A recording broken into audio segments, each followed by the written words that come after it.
Alors, c'est Klaus Dieterlach, qui est psychanalyste à Berlin, qui est secrétaire scientifique de la Fondation européenne pour la psychanalyse, et qui va nous parler du taureau au bœuf, psychanalyse du travail. C'est ça, un microphone.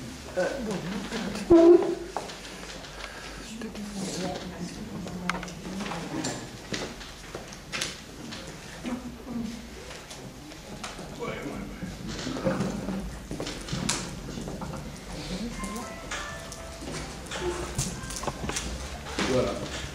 Donc ça marche. En même temps, ouais. Alors, normalement, les taureaux ne finissent pas en arène, mais avant leurs 20 mois dans un abattoir. Ils sont mangés et les restes transformés, par exemple, en cuir. Ou alors, ils se tuent au travail, se crèvent, travaillent jusqu'à l'épuisement. Quelques-uns sont sélectionnés et utilisés pendant quelques années comme taureaux de reproduction, mais la plupart d'entre eux est castré au cours des 6 premiers mois et finissent comme bœufs. On dit travailler comme un bœuf et la langue allemande connaît, à côté du substantif Ochse, le verbe Ochsen pour bosser. Dans le mythe freudien, le père primordial n'a pas laissé de liberté d'action à ses fils. Il dépouille les fils de leur virilité, après quoi ils peuvent rester au sein de la horde en tant que travailleurs auxiliaires inoffensifs. Ensuite, les fils menacés esquivèrent la castration en prenant la fuite et apprirent à affronter la lutte pour la vie en étant alliés. La vie en commun des hommes fut doublement fondée, selon Freud, par la contrainte au travail qui créa la nécessité extérieure et par la puissance de l'amour. Et ces deux, Eros et Ananke, sont ainsi devenus les parents de la culture humaine. En analysant, constate, dans la nuit, je suis pris par des pensées concernant le travail, les pénibles relations sur le lieu de travail. Je sais maintenant, c'est une traduction. Le travail est une représentation de ce qui se passe en moi. Bien que l'amour, la haine, la famille, le loisir et la consommation dominent les scènes de conversation, l'organisation pulsionnelle collective nommée monde du travail appartient néanmoins au grand théâtre de la souffrance et de la jouissance psychique. Mais elle est sous-estimée, tenue secrète ou passe sur le sujet. Le travail nous préoccupe en tant qu'activité, en tant que relation à un objet, à certains outils et aux produits, ainsi qu'aux autres membres de la communauté de travail. D'ailleurs, Freud utilise le terme Arbeitsgemeinschaft, donc communauté de travail, par rapport à l'humanité. On l'exécute à un endroit, dans certaines positions de corps, et au sein d'une structure de pouvoir basée sur la division du travail entre collègues et supérieurs, et normalement, on gagne sa vie avec lui. Et pourtant, on méconnaît l'importance et la signification des structures dans lesquelles un sujet entre et souvent s'y maintient malgré toutes ces lamentations pendant toute une vie. Même les médias d'information, s'ils savent tout exploiter, évitent ce sujet, sauf s'il s'agit d'accidents de travail spectaculaires, des nouvelles maladies professionnelles, des arrêts de travail ayant une grande portée économique et politique, au taux de chômage, d'une injustice scandaleuse ou de harcèlement au lieu du travail. Depuis quelques années, des rubriques sont dédiées aux enjeux de carrière et par ailleurs aux effets de la souffrance psychique sur l'aptitude au travail, donc au fonctionnement normal. Le travail professionnel paraît, puisqu'il est réglé par contrat, standardisé, ritualisé, aliéné, comme impersonnel et complètement rationalisé. Pour cette raison, il échappe facilement à l'attention même de l'analyste. Sigmund Freud, cependant, lui confère une grande valeur parce qu'outre son indispensabilité pour chacun aux fins d'affirmer et justifier son existence dans la société, il offre, donc lui, le travail professionnel, offre à l'individu la possibilité de déplacer une forte proportion de composantes libidinales, composantes narcissiques, agressives et même érotiques sur le travail professionnel et sur les relations humaines qui s'y rattachent. Freud apprécie le travail comme une technique de conduite de vie qui nous distrait de notre misère et il reconnaît que l'activité professionnelle procure une satisfaction particulière quand elle est librement choisie, donc par sublimation des penchants déjà existants, d'émotions pulsionnelles poursuivies ou constitutionnellement renforcées. Bien que le monde du travail soit plus soumis à des restrictions majeures que d'autres domaines de la vie quotidienne, les sujets y font preuve de comportements étonnants qu'ils ne manifestent guère ou même pas du tout dans leurs liens familiaux, amoureux ou amicaux. On sait bien que des sujets défoulent sur leurs proches bien-aimés la peine, la privation, les déceptions et les humiliations souffert dans la sphère professionnelle. Mais à l'inverse, certains sujets se comportent au lieu du travail comme s'ils y réalisaient quelque chose de leur fantasme qu'ils ne parviennent pas à réaliser ailleurs, sauf dans des formes de sexualité qui sont tenues à l'écart de leurs relations amoureuses. Poste de travail et place de l'analyste. Quelques collègues psychanalystes conçoivent guère quel peut être l'intérêt d'une étude du travail dans la psychanalyse. Pour certains, le mot travail sonne comme quelque chose d'extérieur à la psychanalyse, comme une tension, un effort, un emploi de force, une mobilisation d'énergie, une procédure intentionnelle des rapports contractuels. Tu rêves ou tu travailles? Un double aspect du travail se détache dans le chef-d'œuvre freudien, l'interprétation du rêve. D'un côté, le travail du rêve, le travail onirique, Traumarbeit, et de l'autre côté, le travail de l'interprétation, Deutungsarbeit, ou encore le travail analytique, Analysenarbeit.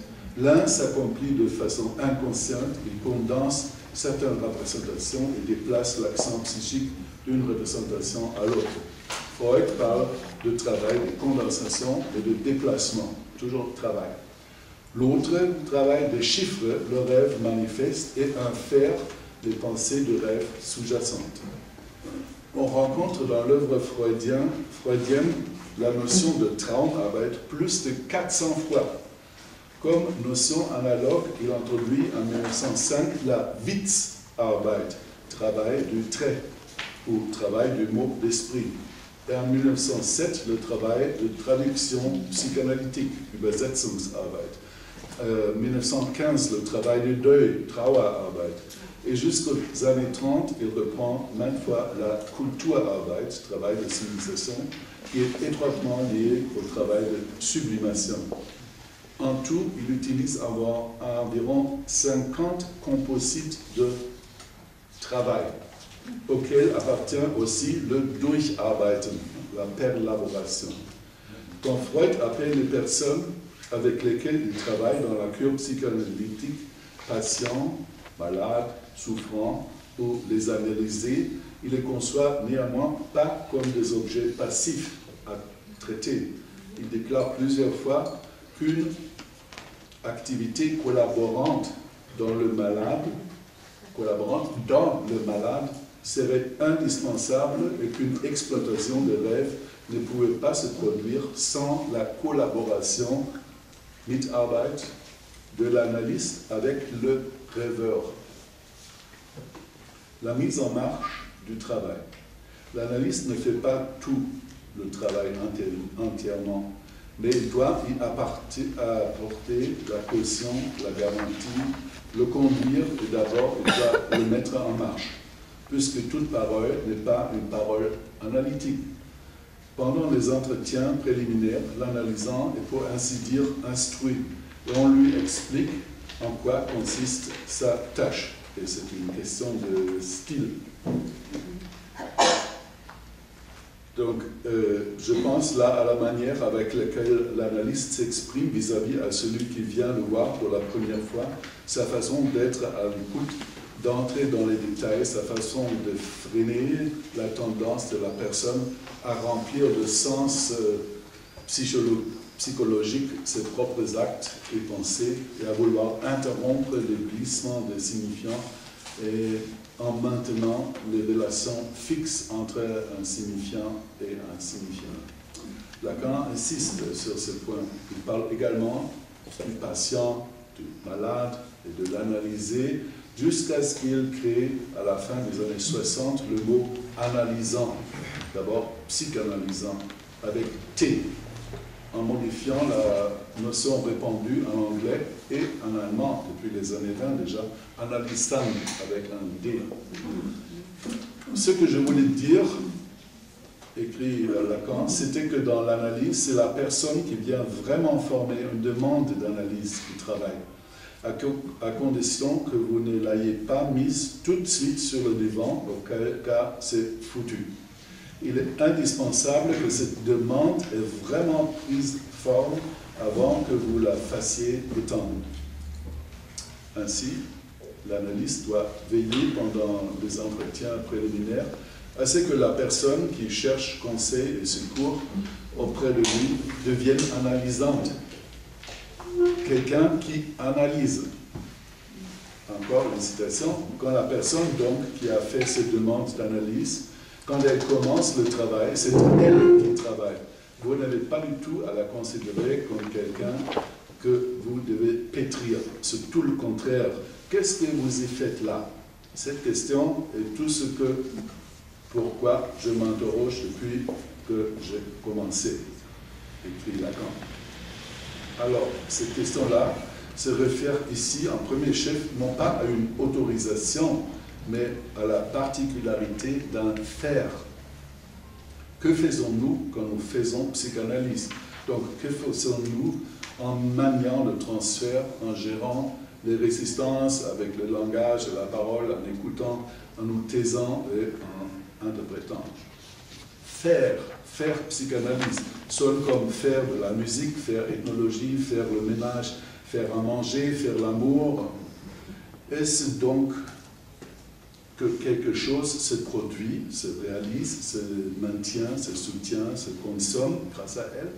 Faire comprend aussi un faire semblant, un faire comme si, als ob, faire celui qui sait, faire le père castrateur, faire l'objet, et s'étend jusqu'à ce qu'on laisse faire par l'analysant avec soi-même et ce qu'on traverse ou éprouve. Sur ce point, il ne suffit ni que l'analyste le réclame d'une identité psychanalytique, ni affirmer de façon pure un psychanalyste ne fait rien.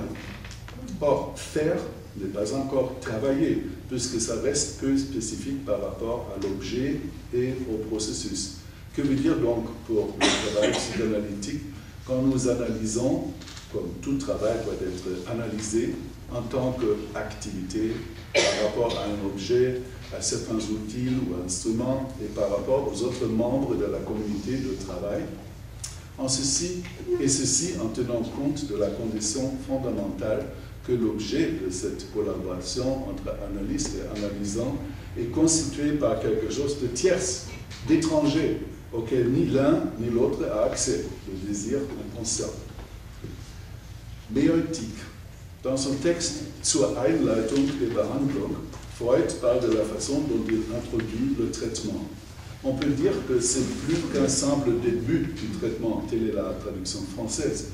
Ce type d'introduction, Einleitung, est à la fois une espèce de préface qui rend familière la méthode psychanalytique et un acte, une façon de conduire vers quelque chose. En allemand, on dit eine Geburt einleiten, pour déclencher un accouchement. Ils s'y sont impliqués l'obstétricienne la sage-femme et la femme enceinte, femme en couche. Ce qui précède l'accouchement est dans la langue française le travail. Et en anglais, on dit to be in labor. Labor connote un travail lourd par rapport au work. Du même coup, il y a quelque chose qui travaille dans la femme, qui est en travail. C'est ce qu'elle garde en gestation. On parle de la pulsation de l'inconscient qui s'ouvre et se renferme. Mais il y a aussi dans l'obstétricienne quelque chose qui travaille. C'est un certain désir qui maintient, soutient cette activité, ce faire. Chaque analyste a une conception particulière de ce qu'il fait, aussi par rapport à ce que ce travail d'analyse lui fait à lui-même. Donc, son économie libidinale et les mouvements, le commerce de ses propres signifiants. Lui est réceptif, mais exercé par l'analyste et quelques autres, il est un véritable art de l'écoute. Il n'est pas le directeur de la cure, il suit le discours du patient sans le poursuivre. Et il se laisse faire, mais aussi dans cette passivité, il y a quelque chose d'actif. La conception freudienne du travail fait référence à celui du analyste, celui du analysant et à ceux qui travaillent au cours d'une analyse, donc à ce qui est opérant dans une cure. Ce dernier point de vue qui dépasse la question de l'efficacité me semble d'une actualité particulière pour notre recherche et pour l'articulation de notre travail spécifique. Puisque la psychanalyse est une théorie pratique et une pratique théorique, les raffinements des capacités de perception et des déductions, donc la capacité d'inférer, côté analysant, sont en communication ou médiatisés avec ceux produits par les psychanalystes chercheurs et leur communauté. Donc ce sont trois. En ceci, la culture générale comme celle de la psychanalyse, n'est pas seulement l'objet du Kulturarbeit, donc du travail de civilisation du chercheur freudien, mais elle en est aussi l'instrument. C'est elle seule qui ouvre la possibilité de rendre viable un territoire inaccessible, d'élargir le champ de perception et de traduire ce qui a été inféré dans le langage même de nos perceptions, donc de le traduire dans ce langage même. Un des buts principaux de Jacques Lacan, quand il a fondé son école en 1964, était d'emmener les psychanalystes au travail. Dans les trois parties de son acte de fondation, il parle plus de 20 fois de travail, travailler, élaborer. Le paroxysme en est la phrase finale. Je n'ai pas besoin d'une liste nombreuse, mais de travailleurs décidés, comme j'en suis d'or et déjà. C'est une citation. Et les 7 points de sa note adjointe terminent avec l'indication de la fonction centrale du transfert de travail. Citation, l'enseignement de la psychanalyse ne peut se transmettre d'un sujet à l'autre que par le voie d'un transfert de travail. Nous interprétons cet impératif énoncé par Lacan, seul dans ce texte, d'une manière très variée.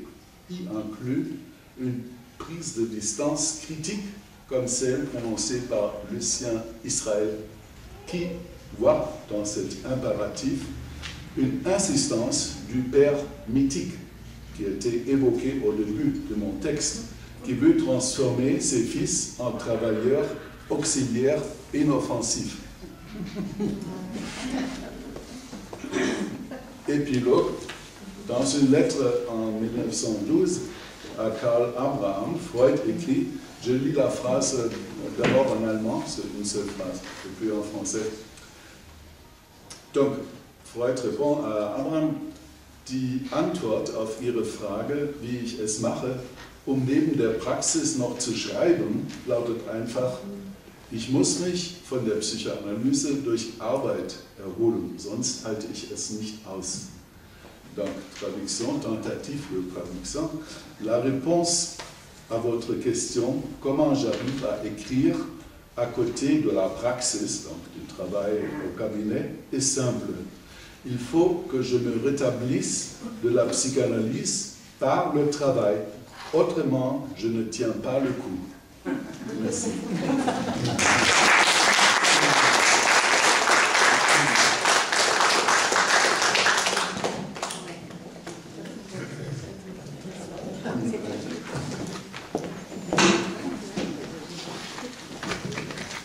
Merci beaucoup, Klaus, de nous avoir ramené sur le droit chemin du travail et aussi d'avoir évoqué Lucien Israël. C'est vraiment aussi intéressant. C'est une certaine protestation contre un travail encadré.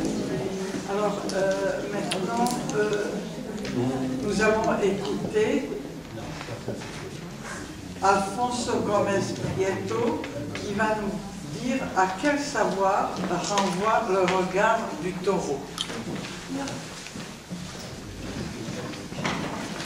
Je ne t'ai pas présenté, tu es psychanalyste à Madrid, c'est ça, et membre de la Fondation européenne pour la psychanalyse et de la Soled.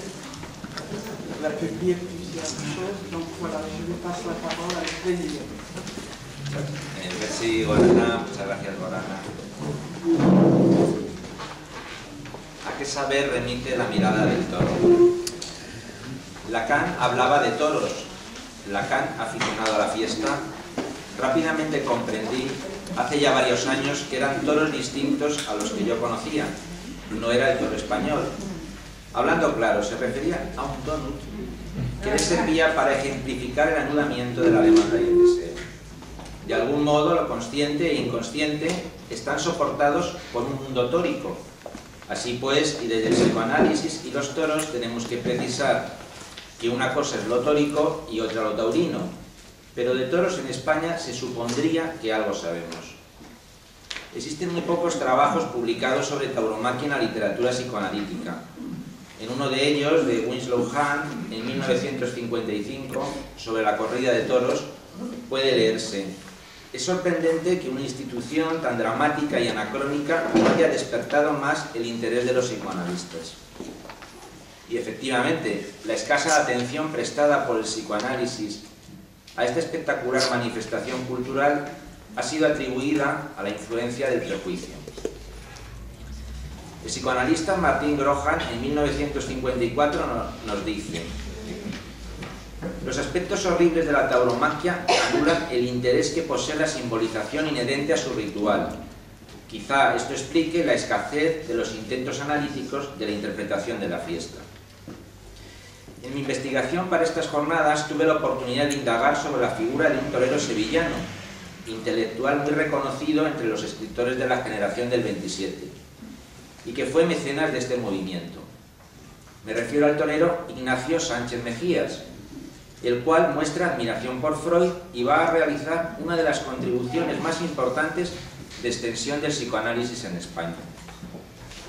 Un año después de anunciar su retirada de los toros para dedicarse a la literatura, decide llevar al Teatro Madrileño Calderón, el 24 de marzo de 1928, la obra Sin razón, que tuvo un gran éxito de crítica. Como dato curioso, el Hospital Psiquiátrico de Miraflores estaba situado muy cerca del Cortijo El Pino, propiedad del torero. Sánchez Mejías reconoció tener buena amistad entre los locos. De hecho, el manicomio inspiró el argumento y decorados de Sin razón, y el poeta Rafael Alberti comentó de la obra: no era como esperaba el público de ambiente taurino, sucedía en un manicomio un problema de locura o razón, que Ignacio resolvía gallardamente como en su mejor tarde de lidia. Un raro éxito, además del primer intento de teatro freudiano en la lengua castellana. De hecho, la obra Sin razón es la primera obra escrita en castellano absolutamente basada en el psicoanálisis. Este torero peculiar moriría a los 43 años de edad en la Plaza de Toros de Manzanares, tras sufrir una acogida mortal a manos del toro llamado Granadino, en la tarde del 11 de agosto de 1934. Unos meses después, Federico García Lorca plasma el dolor por la muerte de su amigo en un poema genial, la famosa elegía Llanto por Ignacio Sánchez Mejías. Y su vida fue una auténtica aventura. Como él mismo se preguntaba, ¿quién sabe qué va a ser uno? Y así fue su vida. Había pilotado aviones, estrenado obras de teatro, escrito crónicas y artículos en periódicos, conferencias en la Universidad de Nueva York, toreando, viajando por el mundo y confraternizando con una de las mejores generaciones poéticas de la literatura en España. Estar hoy en Sevilla con vosotros inspira mis reflexiones, que comparto, y mi admiración por Lorca y Sánchez Mejías, unida a mi pasión por el psicoanálisis, muestran un punto de encuentro con el fascinante mundo taurino. Si ser psicoanalista es una profesión imposible, ser torero al menos debe ser difícil. El torero es un artista que se trata de tú a tú con la muerte. El arte y la muerte se engarzan en la fiesta. Parar, templar, mandar en la embestida del toro y hacerlo con arte es el resumen del oficio de lidiar toros.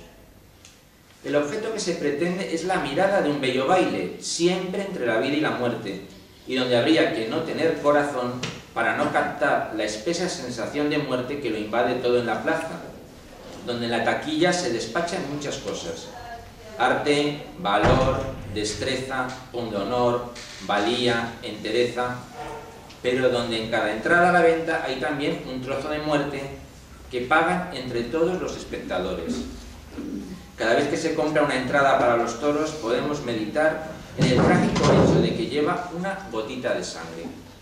Sin sangre, sin dolor y sin riesgo de la vida no habría héroes. El asiento en la plaza es como una trinchera contra la muerte, pero pagas la muerte. Eres el que paga la muerte desde la retaguardia, siendo el hombre más puro de la fiesta el torero. El público paga el precio del miedo, la destreza que llega al nebuloso límite entre la vida y la muerte. El paseillo, siendo yo adolescente, cuando vi mi primera corrida de toros, me hizo fijar mi mirada en una curiosa policromía.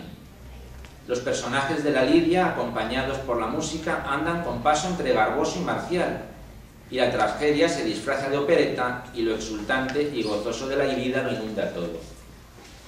¿Quién nos diría que debajo de esa marcha triunfal, espléndida de color, existe un río de sangre? Tuve en otra ocasión la oportunidad de ver una corrida de toros desde cerca de la barrera. Pude apreciar la mirada del toro, algo que me impresionó. Es larga, fija, intensa. Realmente los expertos dicen que el toro no ve demasiado bien, es miope. Cierto es que la mirada del toro se diferencia mucho entre la que fija en nosotros en la dehesa y aquella encolerizada que clava en el lidiador. La de la dehesa yo diría que es pacífica por naturaleza.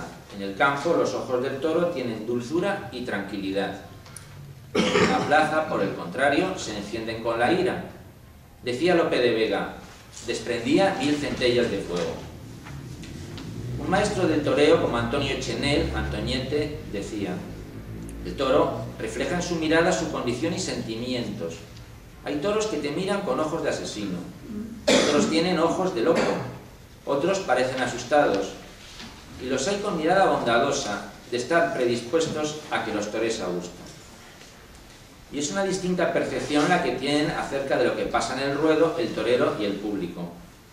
A gran parte del público le impresionan únicamente el volumen y los pitones del toro. Al que torea, también.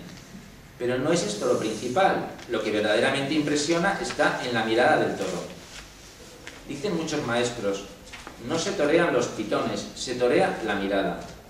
De esta forma, el bien torear, a decir de los expertos, consistiría en librar los pitones y dominar esa mirada. Por eso es importante conocerla, tratar de comprenderla, y tal vez por eso surgen muchos temas relacionados con la mirada del toro, donde su visión es cierto que no cambia a lo largo de la lidia, pero su mirada sí lo hace. Y evoluciona pasando en muchos casos de la agresividad al desconcierto y finalmente a la entrega y rendición. Una mirada, la del toro, que produce deslumbramiento, encandilamiento, miedo, inseguridad.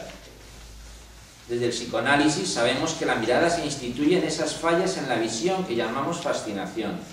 Y la fascinación es el modo que se actualiza, se manifiesta la emergencia de una mirada. La fascinación es una experiencia límite, un momento intermedio entre la visión y la mirada. Estamos en el límite del imaginario y hace falta toda la estructura simbólica para que sea posible, estando confrontados a ese elemento nuclear, ese fuego, ese incendio que está detrás del falo imaginario en el goce de objeto. El fuego en los ojos del toro, poder de fascinación y brillo y que nos renueva en nuestro gozo. La mirada fiera de salida del toro nada tiene que ver con la que muestra desconcertado después de romperse en el capote. Nuevamente cambia al salir de la pelea con los caballos. Una mirada agotada al borde de la rendición, pero que necesita sentirse vencedor frente a un hombre a cuerpo limpio en banderillas.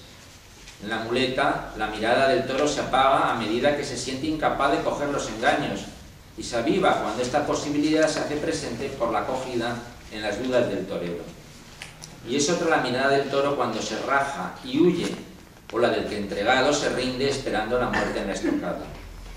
¿Es que acaso también no depende la mirada del toro de las manos del torero que tiene delante? En el espectáculo de una corrida de toros lo que miramos no es una representación fabulosa, sino el hecho real de un hombre, el torero, que efectivamente se está jugando en aquel trance peligroso de torear no solamente su propia vida, sino el sentido y razón mortal de esa vida. Es la corrida de toros la puesta en escena de una fuerza bruta, incontrolable, de un toro bravo, a la que el maestro se enfrenta y donde se produce la creación artística. Si el toro no ocupa ese lugar salvaje, la lidia no tiene sentido. Un toro enfermo, sin fuerza, no representa la posibilidad de la muerte. El asunto de la muerte está presente para el espectador de la corrida de toros. Se juega con la muerte para burlarla. Si no se la burla, el arte se hace imposible. En la concepción tauromáquica del duende hay algo que roza la inmortalidad. Ese duende, estando en Sevilla, me evoca la figura del maestro Curro Romero, que atraía multitud de fanáticos españoles y que producía una especial magia en la plaza. Esperaban que cada vez se renovara el gesto del capote, el pase admirable que les pondría en pie con ovaciones interminables.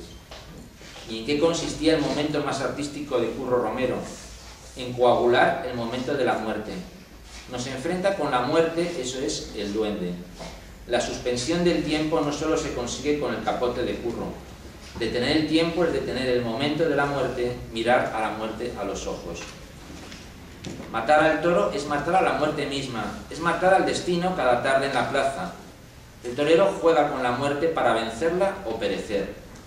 El arte implica que el torero venza la angustia de la muerte, el miedo de lo desconocido, la fuerza bruta del toro. Manolete y Curro Romero se negaban a matar un toro, decían, porque este me ha mirado. Y es un toro que sabía. ¿Y a qué saber remitiría esa mirada del toro? Pienso que en la mirada del toro estaría el deseo de muerte, tal vez un saber sobre el deseo inconsciente del torero, o acaso deseo del otro. Más allá de la pelea entre amantes de las corridas o detractores, podemos preguntarnos lo que representa matar en el ruedo. ¿A quién mata el torero jugándose la vida? Rescato unas frases de José Miguel Arroyo, Joselito. Existe la incertidumbre porque sabes que el toro tiene dos opciones, o la muleta o mi cuerpo. Yo le digo, bueno, no en voz alta, pero se lo digo, toro, o la muleta o mi cuerpo, tú eliges. Te ofrezco mi cuerpo, o pasas o me llevas. Es interesante porque vemos una cesión del poder de decidir el destino al toro, a la incógnita del otro encarnada por el toro. Se podría decir que el torero mata esa fuerza incontrolable que a todos nos acompaña y que llamamos destino. El torero 2 veces cada tarde burla el destino, se coloca por encima del destino y vence. Además pone en acto lo que está en el origen de la culpa, o sea, el acto de matar, deseo de matar al padre. Matar la fuerza del destino que representa el toro bravo.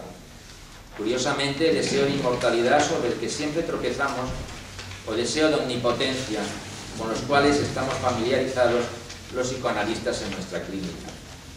Ya para finalizar esta incursión psicoanalítica sobre el mundo de los toros de Lidia, la mirada y la muerte, una breve referencia al citado poema de García Lorca, Llanto por Ignacio Sánchez Mejías, donde el fatídico hecho de la muerte de un torero apasionado por el psicoanálisis hizo que en el ruedo, en vez de crear seleros, se hiciera presente tánatos. Y os cito a García Lorca. La sangre derramada, que no quiero verla. Dile a la luna que venga, que no quiero ver la sangre de Ignacio sobre la arena. Que no quiero verla. La luna de par en par, caballo de nubes quietas, y la plaza gris del sueño, con sauces en las barreras, que no quiero verla. Que mi recuerdo se quema, avisad a los jazmines con su blancura pequeña, que no quiero verla. Muchas gracias.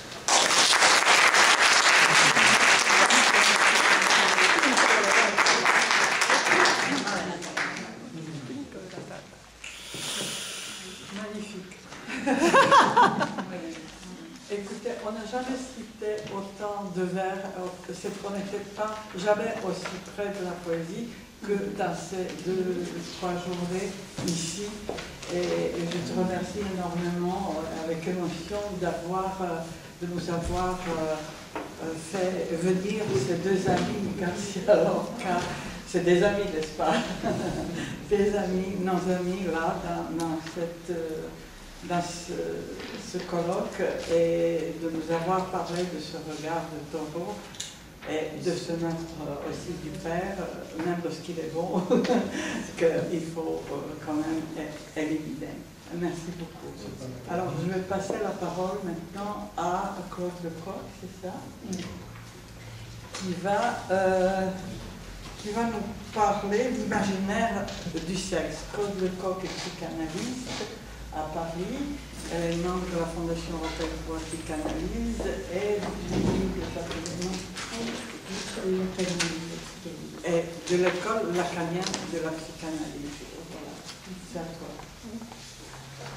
Claude m'a demandé de traduire un petit peu quelque chose qu'elle va dire avant le texte, así que con mucho gusto, avec plaisir, je traduis. Merci. J'ai fait 4 lignes pour démarrer mon texte en remerciement à Luigi qui nous a envoyé vers le mois de janvier de cette année un rappel des textes de la Fondation que je ne connaissais pas du tout. Mais je vais dire que ça m'a beaucoup encouragée à vous présenter ce que je vous présente aujourd'hui, c'est-à-dire pas du tout quelque chose d'appuyé sur le plan théorique à des éléments que nous possédons, bien sûr, ça fait partie de notre bagage théorique, mais à m'avancer à ma façon. Non seulement là où j'en suis d'un certain nombre de points où je recherche, donc c'est avec parfois plus mes mots à moi que ceux sur lesquels on peut s'appuyer globalement. J'aime beaucoup que ça soit possible ici. Mais également, disons, je me suis beaucoup servi, je me sers souvent ici des arguments. Je les trouve extrêmement bien faits, avec des ouvertures très diverses et des entrées possibles, pour moi, larges et étonnantes. Voilà. On voit bien qu'il y a des courants différents, et ça me plaît beaucoup. Donc, oui, ça me plaît, moi, que ça soit si différent, finalement. Donc, voilà, je m'avance à ma façon, dans quelque chose... Je traduis? Traduzco? Oui, non, j'ai encore une phrase. Merci beaucoup. Je m'avance à ma façon dans quelque chose, à partir de quelque chose qui est difficile pour moi. Ça commence par l'histoire du tort. Voilà une façon de concevoir et d'écrire la psychanalyse qui m'est étrangère. Alors j'ai essayé de m'approcher de ça aussi. Donc, dans quelque chose que je ne sais pas tellement utiliser habituellement. Voilà, ça y est. Oui, ça y est. Ok. Claude dice que primeramente quiere agradecer a Luigi porque le ha enviado en el mes de mayo un texto que ha sido fundamental para ella, un texto que ella no conocía y que ha sido fundamental porque le ha dado el coraje para poder presentar el texto que ahora va a leer. Sobre todo porque siente que es importante no apoyarse únicamente en lo teórico, aunque claro que va a hablar de lo teórico, pero que le interesa sobre todo poder hacerlo a su manera, no solamente a nivel de lo que va investigando y en lo que se apoya, sino que sea posible aquí, en la Fundación Europea para el Psicoanálisis, poder abrirse de manera libre. Es algo que le parece a ella que se hace muy bien, es una gran diversidad que a la vez le parece sorpresiva, que haya diferentes corrientes y que eso le gusta mucho, porque es difícil para ella avanzar a su manera y que eso lo agradece.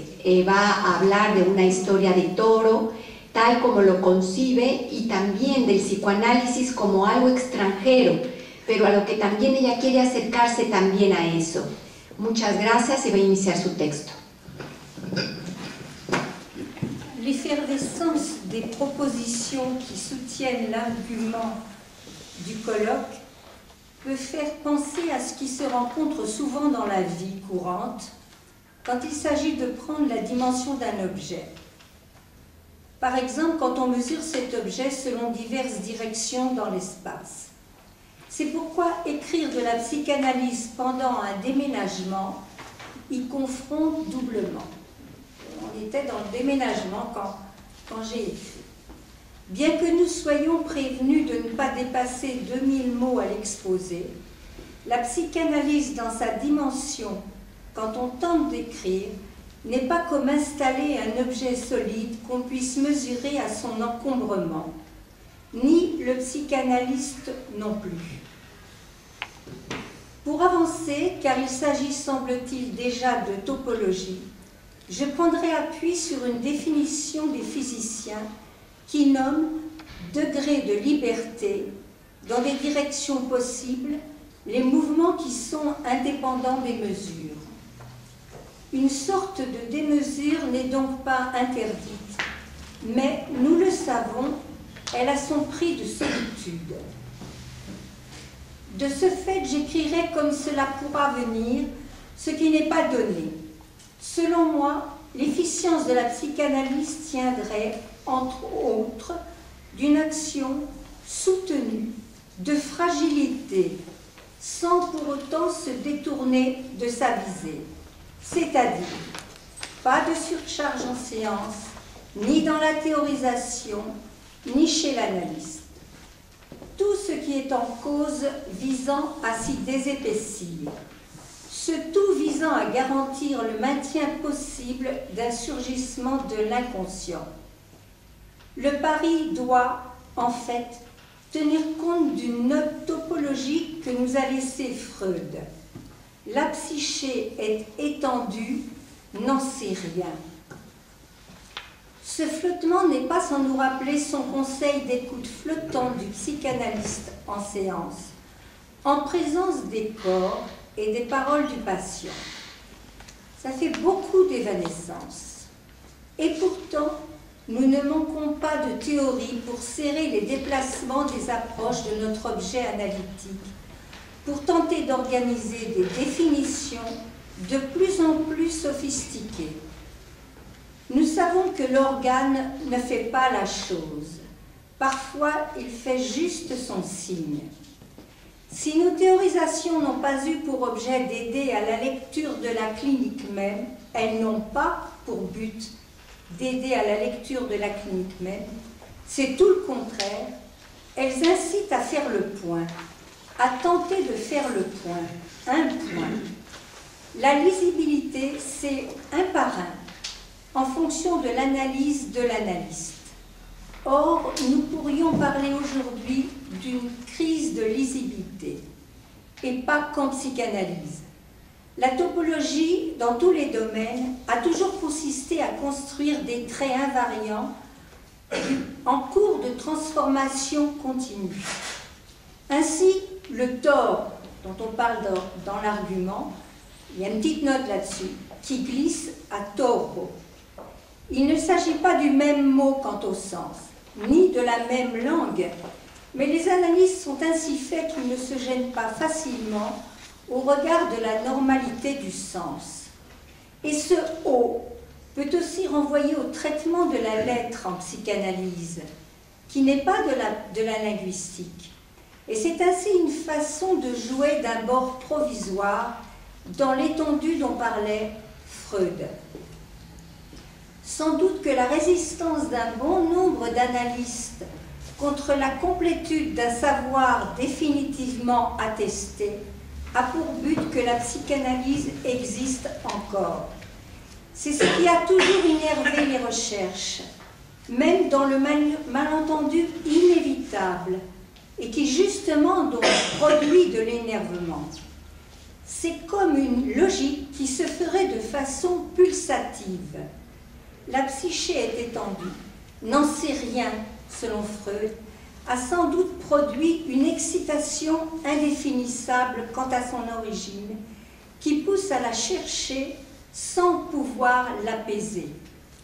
La tentation d'y attribuer une teneur sexuelle a toujours été la grande affaire de la psychanalyse, à pas nécessairement juste titre, au point que le sexuel en psychanalyse devienne la métaphore parfois d'un impossible. Différemment pour Freud et pour Lacan. C'est probablement de ce fait que le titre de mon exposé, Imaginaire du sexe, peut se concevoir. Car l'affaire ne s'en arrête pas là pour autant. Les intéressés, les psychanalysants et les psychanalystes, les intéressés donc ne s'en arrêtent pas là. Ils continuent d'en parler, d'en écrire, insatisfaits au final des approches de ce qui se dérobe, comme défaillants à se concrétiser, mais restant toujours à l'horizon. L'insistance d'en finir par arriver à identifier l'inconscient et l'instinct reste à perte, même sous la forme de la sensation qui guiderait naturellement. Psychanalyse n'est pas psychologie. Faire une psychanalyse confronte à la réalité sexuelle par les effets de la parole avec le transfert sur l'imaginaire qui méconnaissait la vraie nature du manque. Et ça produit des ravages. La question de la pulsion persiste donc à s'imposer comme ça a été énoncé dans l'argument. N'est-ce pas dire, je cite, d'emblée, que la psychanalyse ne devait pas hésiter à interroger les pulsions à partir de leurs expressions les plus violentes. Freud a institué cette violence dans le texte du fantasme en rapport à une sorte de chiffrage par une seule phrase impensable qui gouverne tout, et le temps. Sortir de la caverne se fait dans l'inattendu. C'est le temps de son instant de temps. On se dessert du moi imaginaire à ce moment-là, à ce temps-là. J'ai écrit un peu plus haut, Freud a institué cette violence, ce qui peut se lire avec, dedans, tuer.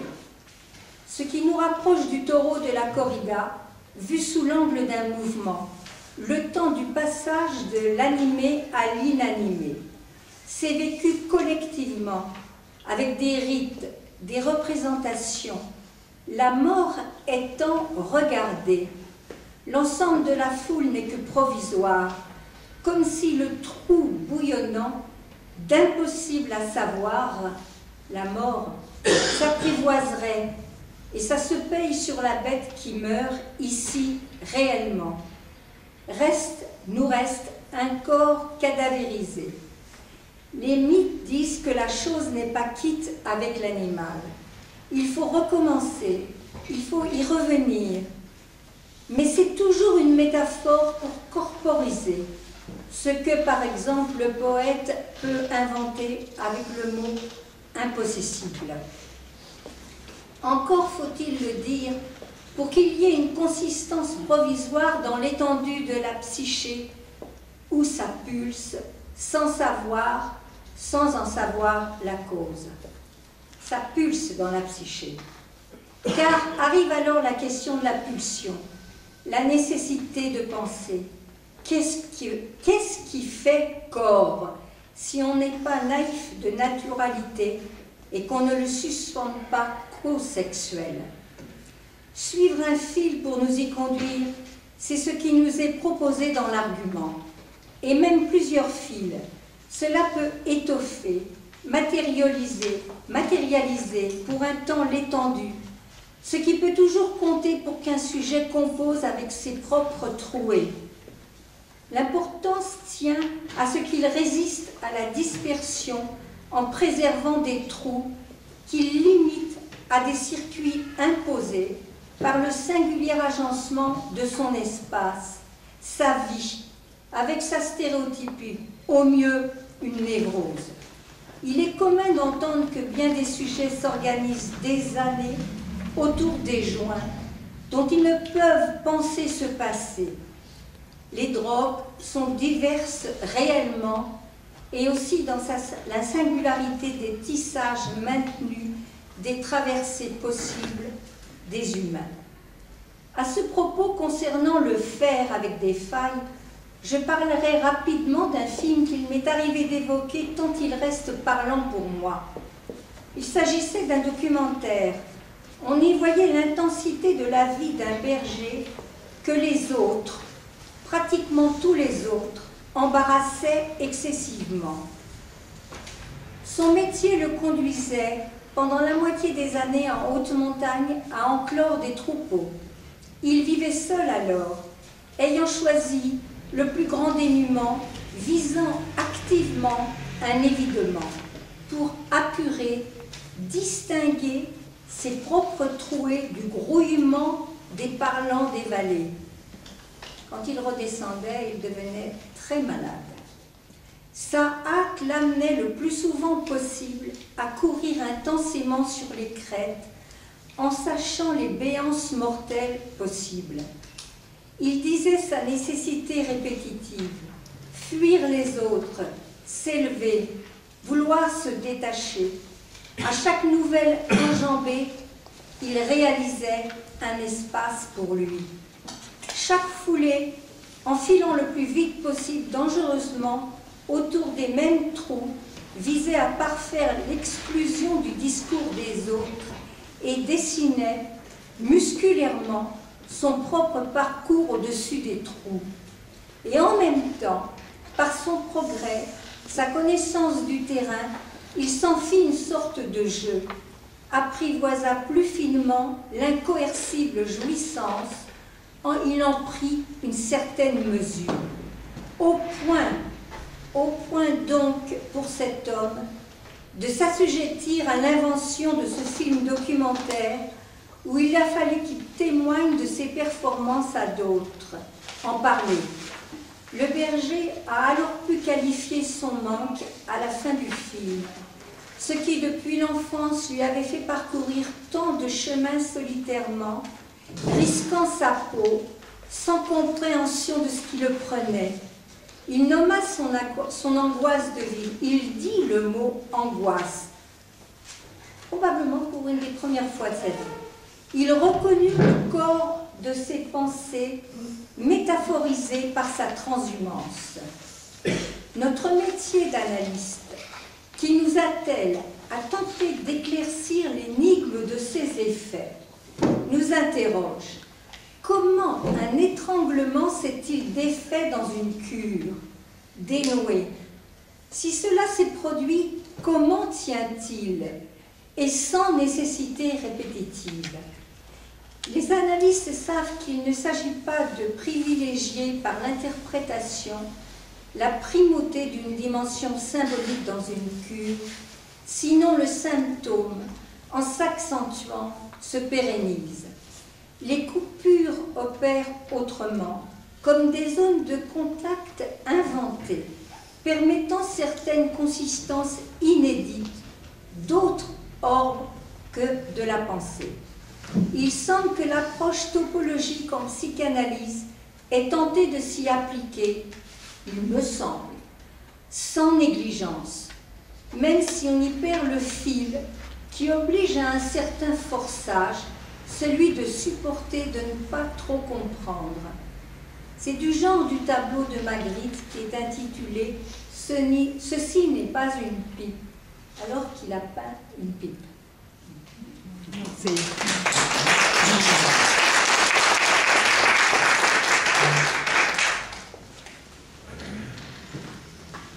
Merci beaucoup Claude pour ta contribution.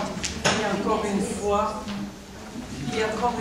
faire référence à un art cinématographique et qui nous rappelle que la psychanalyse n'est pas la psychologie. Maintenant, nous allons donner la parole à Annick Galbiati, Pulsion et coupure. Alors Annick Galbiati est une psychanalyste qui est membre du Cercle Freudien à Paris, et vit et travaille à Paris, et je l'ai rencontrée il y a des années autour de la clinique psychosomatique, et c'était une belle rencontre. Donc, Annick, qui est aussi membre de la Fondation européenne pour la psychanalyse, va nous parler donc de la pulsion et coupure.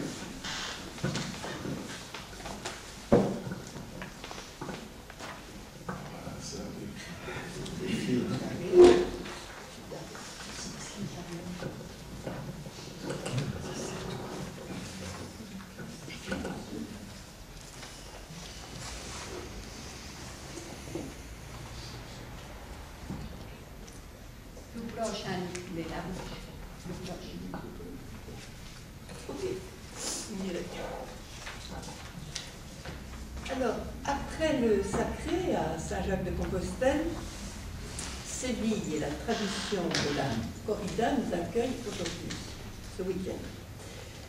Ce qui fut donc l'occasion de découvrir l'équivoque en espagnol du signifiant toro, lequel aussi bien désigne le taureau, l'animal, que le tore, l'objet mythologique. Le taureau dans la Grèce antique ayant par ailleurs engendré le mythe du Minotaure, Mion Mythoro. Celui-ci, le Minotaure, tous les 7 ou 9 ans, suivant les versions, exigeait son tribut, soit de façon cyclique, que lui soit livré un certain nombre de jeunes gens et de jeunes filles d'Athènes, autrement dit, un contingent de chair fraîche. Relégué au fin fond du dédale imaginé pour s'en débarrasser, le Minotaure apparaît comme une variante du loup-garou ou bien un ancêtre de l'ogre. Le mythe met ici en scène et en récit un processus de dévoration, une version imaginaire renversée de ce qui a été repéré par Freud dans Psychologie des foules et Analyse du moi, comme la première identification, celle de l'identification au père. Autrement dit, celle de l'incorporation symbolique, à propos de laquelle il n'évoque rien de moins que le cannibalisme. De ses ennemis, explique-t-il, le cannibale ne mange paradoxalement que ce qu'il aime, au point de les dévorer. S'il les détruit, c'est pour se les incorporer. Et sur quoi peut porter ce désir cannibale? Qu'est-ce qu'il peut souhaiter faire sien, si ce n'est ce qui, chez cet autre-là, présente quelque attrait, quelque brillance phallique, en tombant cependant sur un os. Un os qui bat, barrage à la jouissance, et devient la condition d'une symbolisation humanisante, verticalisante, ceci entre guillemets. Ne parle-t-on pas, par exemple, d'élever un enfant? Se trouve ainsi mise en jeu la fonction phallique, laquelle, pour une Mélanie Klein, intervient dès le stade oral. Or, l'oral, c'est aussi la parole, le chant, les signifiants qui font vibrer le corps qui les réceptionne, telle une caisse de résonance. Rappelons-nous la recommandation de Dolto aux jeunes mères de parler ou de chantonner après l'allaitement, ceci afin de relancer le désir du bébé et lui permettre de s'endormir, non pas repu, mais apaisé. La mère et les proches jouent de cette façon un rôle déterminant, un rôle d'échangeur, pourrait-on dire, entre les besoins corporels de l'enfant et des sons, une parole, des mots qui, par association, deviennent signifiants. Ils transforment quelque part les besoins vitaux en les inscrivant dans une dimension qui n'est plus celle de la satisfaction, mais du désir. De l'instinct animal, on est passé au pulsionnel, aux pulsions qui désormais renvoient aux signifiants qui les représentent, et aussi les signifiants se font entendre. Lacan ne définit pas la pulsion précisément comme l'écho du dire dans le corps. Précédée par Freud qui la situe, la pulsion, à la limite du psychique et du somatique.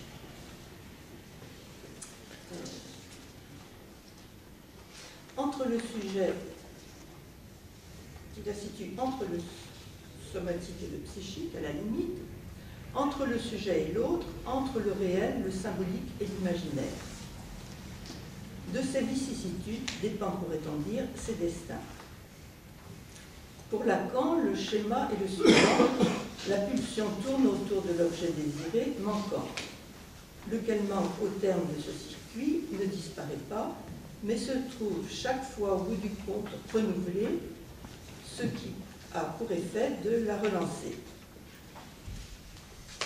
D'où procède alors un autre trajet pulsionnel, une autre boucle et ainsi de suite, chacune marquant un écart par rapport à la précédente.